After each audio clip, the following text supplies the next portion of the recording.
did Soviet control of Lithuania after the war impact on local Lithuanian attitudes towards the Holocaust and what happened?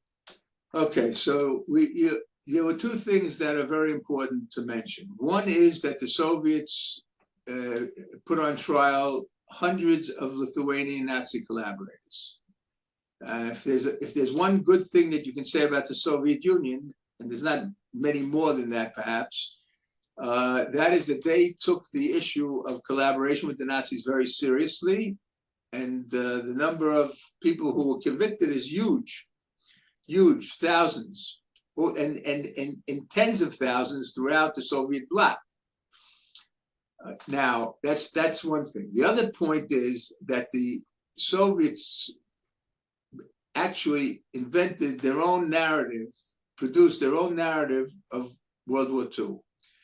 You would never hear the Soviets speak about World War II. That was not what they called it. They called it the Great Patriotic War. And that was, in a sense, the pinnacle of Soviet achievement, the greatest moment of the Soviet Union. And there's no denying that the role played by the Red Army was very important.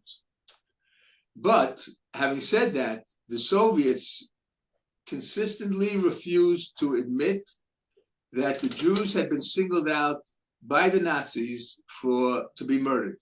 All of them. Everyone was a potential victim. And the other problem was that the assistance given by the locals in these countries that later became Soviet republics, that's Estonia, Latvia, Lithuania, Belarus, and Ukraine. Those are the five places that became Soviet republics after World War II. It ran counter to the myth that the Soviets had created about the brotherhood of the peoples of the Soviet Union. In other words, the Soviet Union had over 100 nationalities. So what ties together a Moldavan with a Georgian, with an Azeri, with a Kyrgyz, someone from Kyrgyzstan, Turkmenistan, Leningrad, etc.? They're brothers in socialism, supposedly. But if that's the case, how can a Ukrainian socialist or communist murder a Jewish communist at Babi Yar? How can a Lithuanian communist murder a Lithuanian Jew in Ponar, etc.? You understand my point? Yes.